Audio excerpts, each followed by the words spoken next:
They didn't lower their voices when they said it. "She's damaged goods." 19 years old, standing in the corner of a trading post like a crate no one wanted to claim. Her dress was clean but old. Her eyes stayed fixed on the floor, not in shame, but in practiced survival. She had learned long ago that looking up invited questions, and questions invited hands.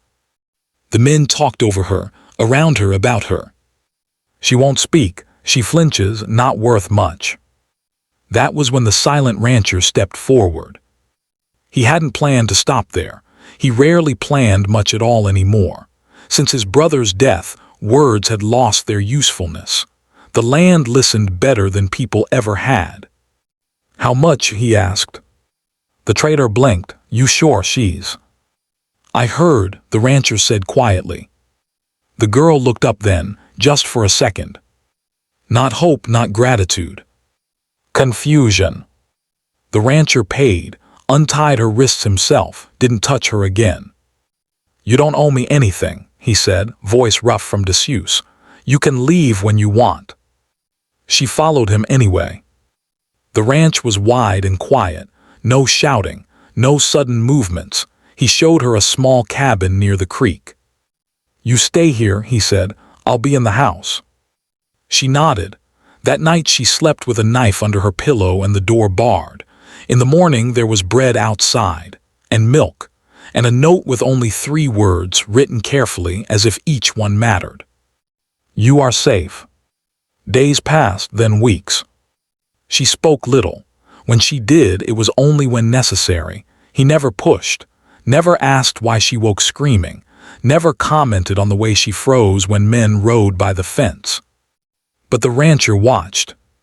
He noticed the scars, not the ones on her skin, but the ones in her habits, how she apologized before speaking, how she flinched at footsteps behind her, how she refused to enter the main house. One evening, a man rode in unannounced. The rancher stiffened. The girl went pale. "That's him," she whispered. The words came out broken, forced past something lodged deep in her chest. "That's who damaged me." The rancher didn't ask questions. He walked to the gate and closed it. "Locked it." The man laughed. "Heard you bought yourself a broken little thing," he sneered. "She belongs to—" The rancher moved. Not fast, not wild. "Certain." The punch dropped the man from his saddle. When the rancher spoke, his voice carried the weight of every word he'd swallowed for years. "She belongs to herself," he said, "and you're leaving." The man tried to stand, failed. The rancher leaned closer. "If you come back, I won't speak again." The man crawled to his horse and fled. That night the girl didn't lock her door. She sat on the cabin steps until the rancher joined her at a careful distance. "You didn't ask me what he did," she said.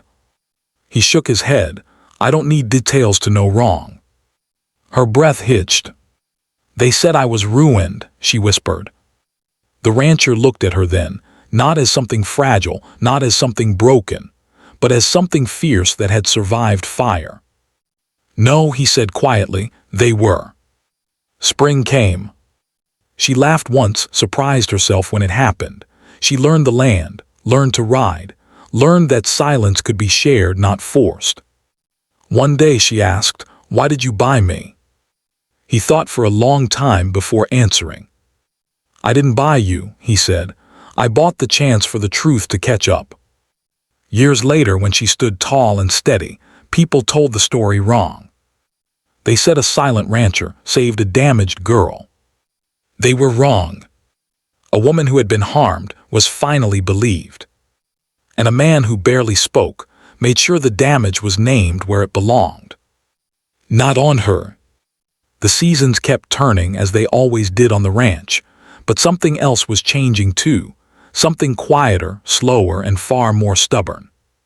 The girl began to sleep through the night. At first it happened by accident. One dawn she realized the sun was already high, birds loud in the cottonwoods, and her hands weren't clenched around the knife anymore. She sat up, confused, almost afraid of what that meant. Safety, she had learned, was never permanent. Yet the rancher was still there. Not waiting outside her door, not watching, just there, mending a fence, feeding horses, letting the world remain ordinary. That was the strangest part. He did not try to fix her. People before him had wanted tears, confessions, forgiveness. He wanted none of it. He treated her pain like weather, real, powerful, but not her fault and not her whole story. One afternoon, she followed him to the north pasture. "You don't talk much," she said. He gave a small shrug. Words break easy. She considered that, then nodded. So do people. He stopped walking. For a moment she worried she'd said too much, but he only looked out over the grass, jaw tight. "Some don't," he replied. "They bend." That night she cried for the first time since arriving, not from fear, but from something loosening inside her chest. She pressed her face into her blanket and let it happen, because no one would burst in and tell her to stop.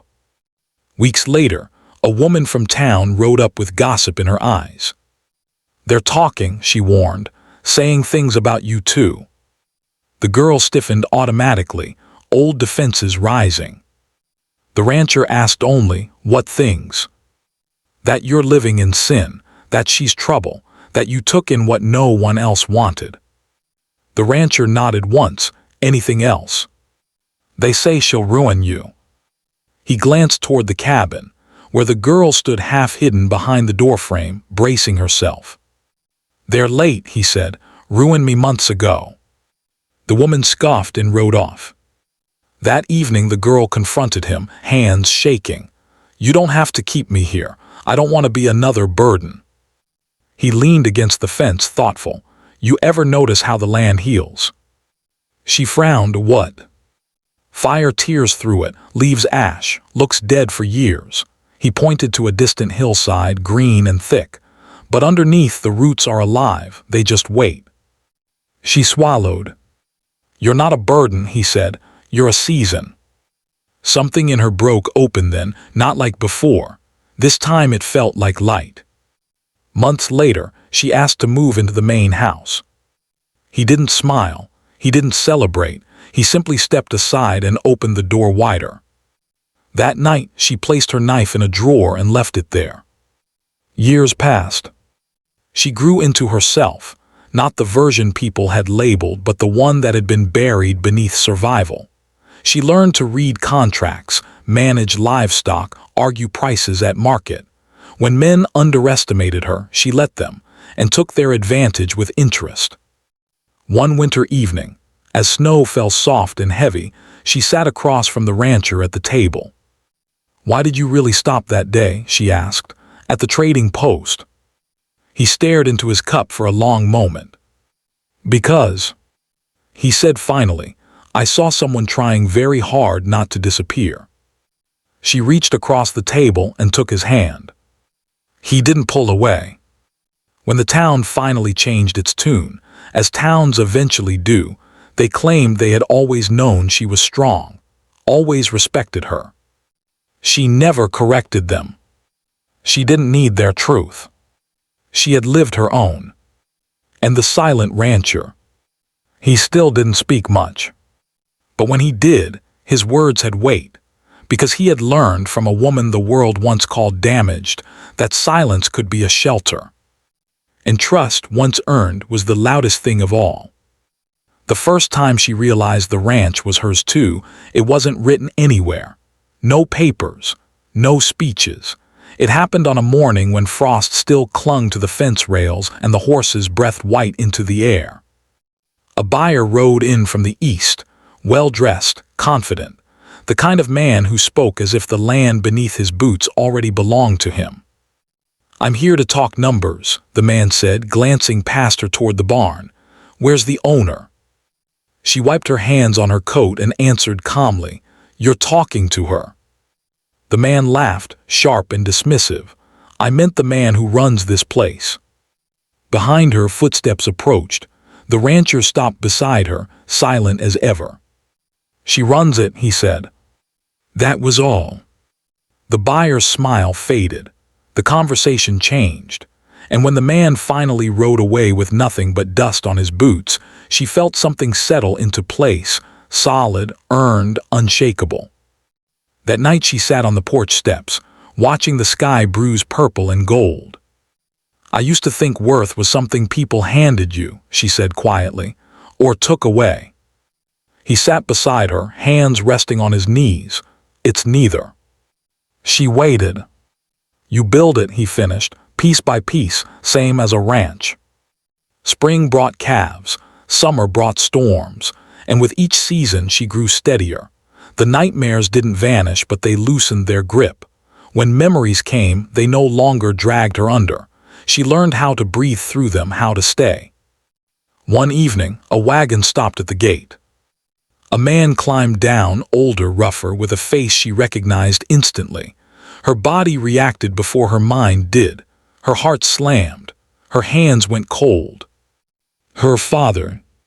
He didn't look ashamed. He looked tired, hungry. "I heard you landed on your feet," he said, eyes scanning the land. "Figured you owed me something for raising you." She said nothing. The rancher stepped forward, voice calm but immovable. "You should leave." The man scoffed. "This is family business." She finally spoke. "No, this is my life." Her father looked at her as if seeing her for the first time, and not liking what he saw.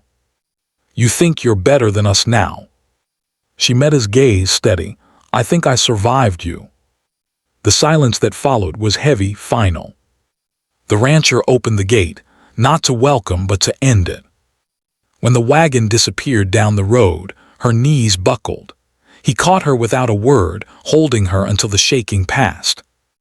That night she slept deeply, dreamlessly. Years later, people would tell the story wrong.